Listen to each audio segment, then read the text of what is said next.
This podcast was recorded before January 2021. It was correct at the time of publication, but as a result of the pandemic, some of the support to carers at Kingston Hospital may change over time and may not be offered by all other hospitals.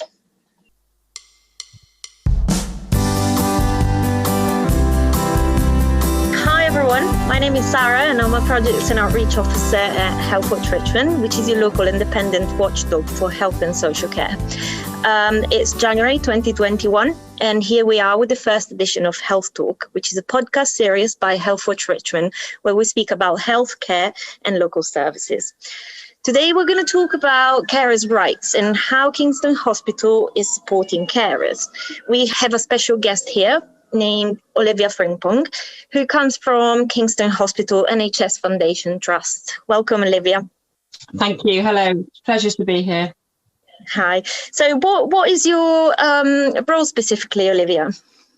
So I am the Service Improvement Lead for Dementia and Delirium. So I head up the Forget Me Not team at the hospital, and I'm responsible for delivering the Dementia and Delirium strategy and improving the patient experience for patients with dementia and those experiencing delirium.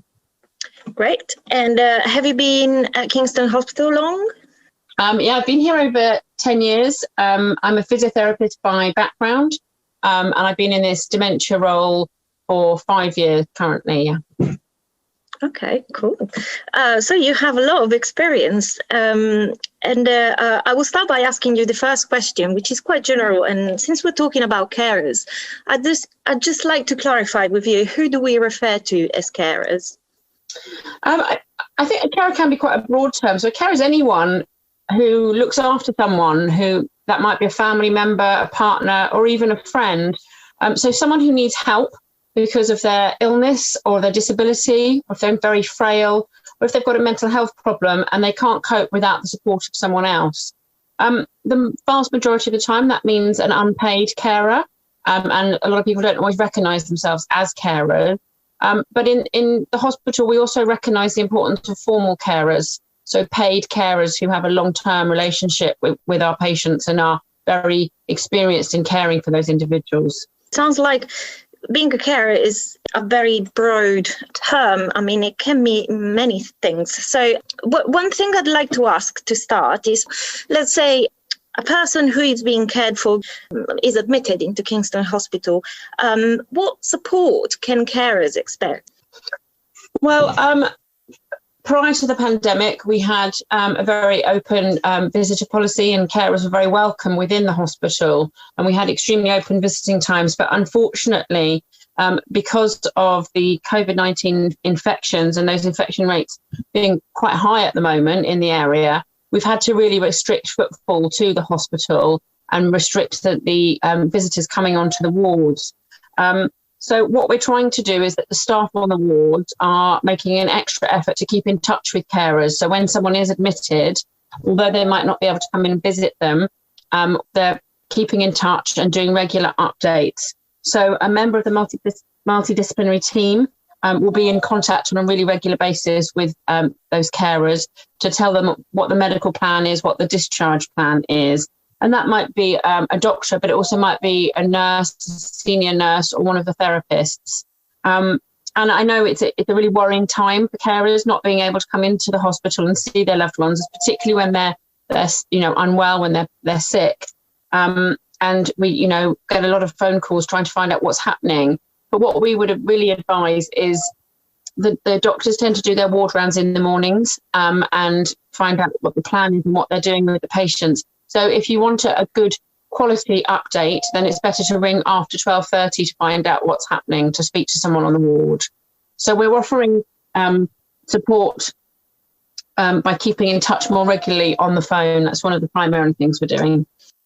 Okay, that sounds really useful, especially at this time, since things have been very different since March. And would you say that staff has been trained to support carers? Yeah, definitely. So the training that I give on induction, specifically for our patients with dementia and delirium, but this applies to many other patients as well, is just how important carers are. They're the experts in these individuals and how to care for them and support them. So it's absolutely essential that we work really closely with them and involve them in the care as much as possible. I'm an ambassador for John's campaign, which is a campaign about the rights of carers and how important it is to have carers at the bedside of their loved ones when they're in hospital.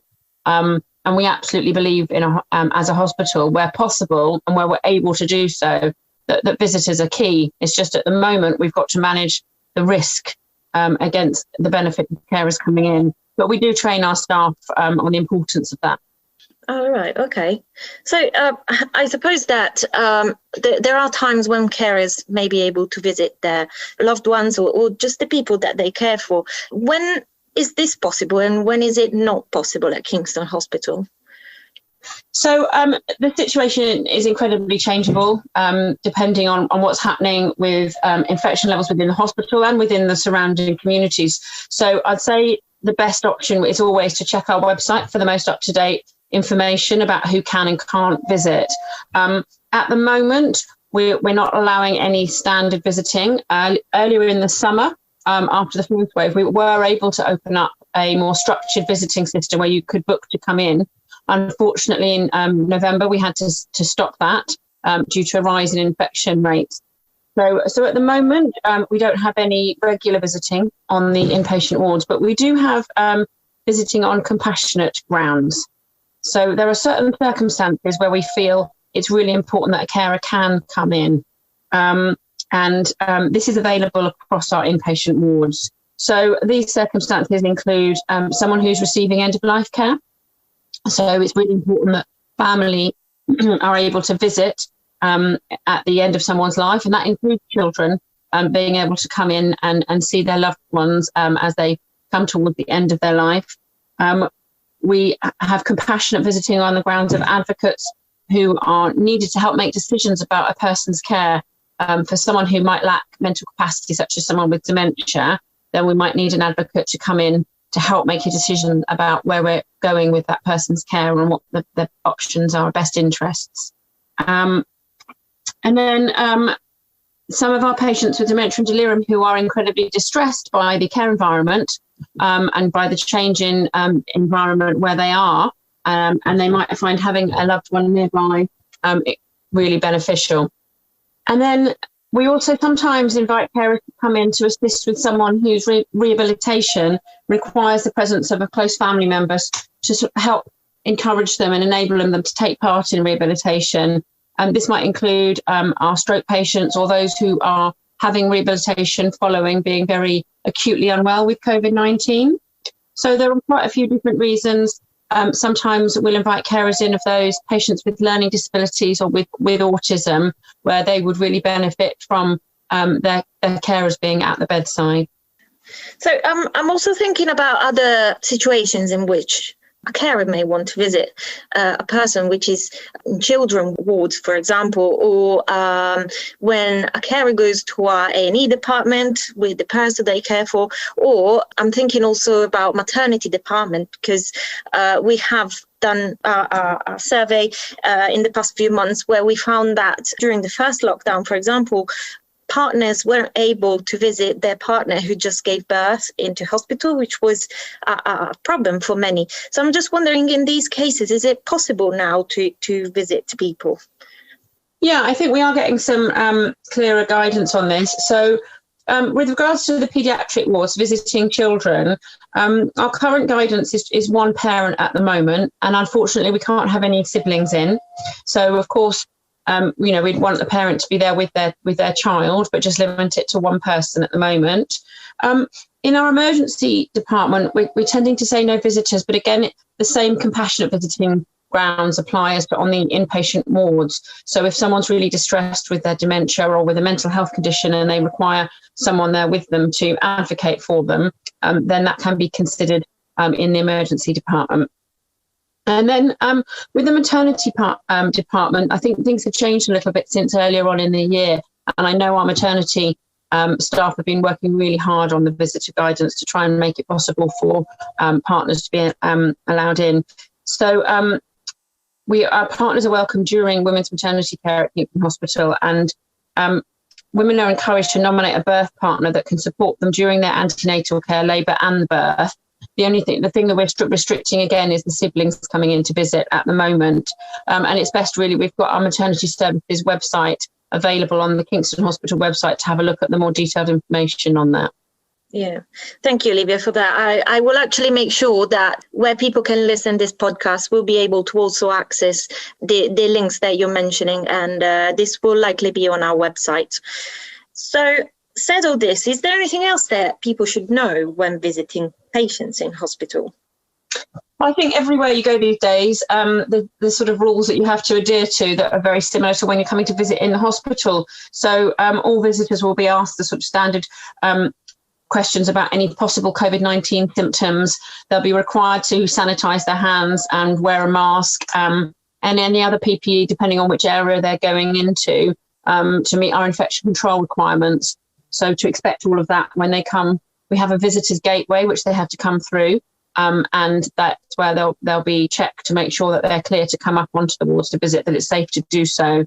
And we are really committed to continuing visiting when it is safe for patients. And we will be looking at reintroducing our regular visiting as soon as we are able to do so. But if you do want to come and visit on compassionate grounds, the best way to do that is to speak to the nurse in charge on the ward where your loved one is, and say that you want to visit on compassionate grounds, and they'll be able to organise that and put you on a compassionate visiting list so that you can access the wards. That's very helpful. So in case, let's think about when people can't visit, for example, like you mentioned earlier, siblings cannot attend when their mum has given birth. Like what happens in these cases? How can they be supported to contact the people who are staying in hospital? So we've worked really hard to set up a virtual visiting service, and we purchased a number of mobile phones and tablets for each of the inpatient wards to facilitate these either telephone calls or video calls. So this enables our carers to speak with their loved ones, and sometimes a phone call is better, particularly for some of our elderly care patients who aren't familiar with video calls. They are quite happy with a telephone call. But for those loved ones who want to see the patient's face, we can do a video call as well. We do have an app called A Touch Away, which we have downloaded on all of our devices, which is our preferred way of doing video calls. But if not everyone is able to use that, we have other options available, such as Zoom and FaceTime. And we have a number of volunteers who've been dedicated to going around the wards and support the ward staff to deliver virtual visiting, make sure that people are able to have those phone calls and see the family. And the feedback's been really, really positive, especially when some of our more elderly patients who may be experiencing delirium and be slightly confused, they get to see their family without all the PPE on. If they were coming to visit and they've got their goggles and their masks and gowns on, they may not be so recognisable, but on a video call when they're in their own home, it's easier for them to be able to see their family sometimes in that format. And so that's going really well, but we're regularly reviewing how well it's working, whether the devices that we've got are the right ones. We're having to obviously wipe down the mobile phones a lot, so we're just making sure we've got the most durable ones to be able to meet our infection control guidelines. Well, I'm thinking though, I mean, there are people who are not very technologically savvy, let's say, or they don't have access to devices, or also they may have been able to access the person they care for, but they're unhappy. Or another case, they would like to contact them, but this isn't happening. So what should these people do? Really trained to sort of help people with the technology and talk them through it on the phone. Sometimes a simple phone call is the best option. But if the carers aren't able to get through and have those virtual visits that they would like to, then it's best to speak to the nurse in charge on the ward and let them know, and they can help make sure and facilitate that. And if they're still not satisfied, then the best option is to speak to our PALS team with a bit more support and to let them know. And they've had a lot of training in what our compassionate visiting is and how our virtual visiting works, so they can work with the ward to resolve any issues there. Okay, that's really helpful. And I'll make sure that the PALS link is also available on our website. Okay, so we spoke a lot about inpatients, but what about outpatients? So what kind of support can carers expect if their careful person has an appointment with Kingston Hospital? So similar to the inpatient wards, because the infection rates are so high at the moment and we're trying to reduce footfall through the hospital, we are asking people to come to outpatient appointments on their own or wherever possible. This is just simply better for infection control and minimising the number of people in the hospital. But we do recognise that's not always going to be possible and that some patients will need their carer with them. And we do recognise the essential role of carers, and so they are welcome at outpatient appointments when they feel that they need to be there to support their loved ones or the people they're caring for. So the best thing to do when they have an outpatient appointment is to ring that department in advance and let them know that they would like to accompany the patient and why, so that they can organise that with the department. But don't be worried that when they arrive at the hospital, they go through the similar checks to the visitor gateway, where they will be asked about any symptoms, have they had a temperature, and they'll have their temperature taken and be given a mask. And they might be challenged as to why they're there with the patient who's coming for the appointment. And you just need to explain they've spoken to the department and that's all been cleared, and that they can come in. And I think, again, the best place to look for more detailed information about that is our website. We have put in information about coming into outpatients at the moment under the current guidelines and who to seek advice from if they want to come in with the patient as a carer. And does this apply to virtual appointments? Yeah, so a lot of our appointments have moved to being virtual at the moment, and that suits a lot of people, but it's not going to be suitable for everybody. And if you as a carer feel that it's not the right option for the person you're caring for, you can ring the department and explain that and organise a face-to-face appointment if that's going to be appropriate. But carers are very much welcome at virtual appointments to sit on the screen with them. They just need to introduce themselves. They can put the phone onto speakerphone if it's a phone call appointment, and if it's a video call, they'll be able to introduce themselves when the appointment starts and let the health professional know who you are and why you're sitting in on the appointment. Right, that's very useful, Olivia. Thank you. I'm only just thinking, I have to say that we spoke to a lot of carers in the last few months, and some of those had questions in advance of an appointment or after an appointment for the consultant of the careful person, or simply they needed to make arrangements in advance in sight of an appointment. And people have struggled to reach out to the right person. Who would be best to contact for them? So I think it's really speaking to the people that work within that department who know the patient and what they're there being treated for, and they're going to be able to most likely respond to those questions. So if you look at the details on the appointment letter and speak to the team directly involved in the care, then they will be able to help, whether it be that you're wanting to organise to go along or whether that you have questions that you are wanting to put forward before the appointment. It's best to speak to that team directly. Okay.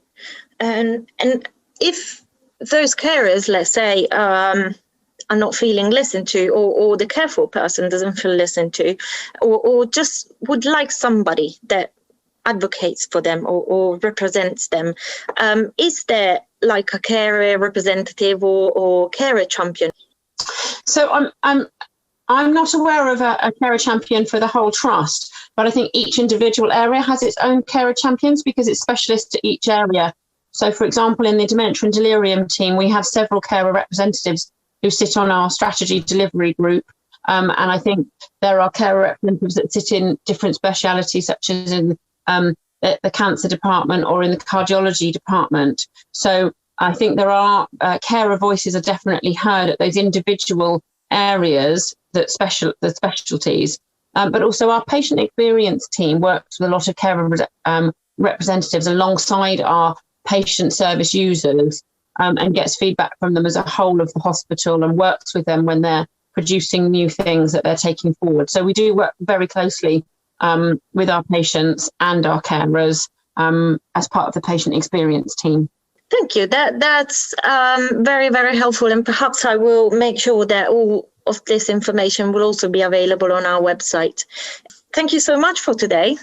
This was all very useful. And thanks very much for having me.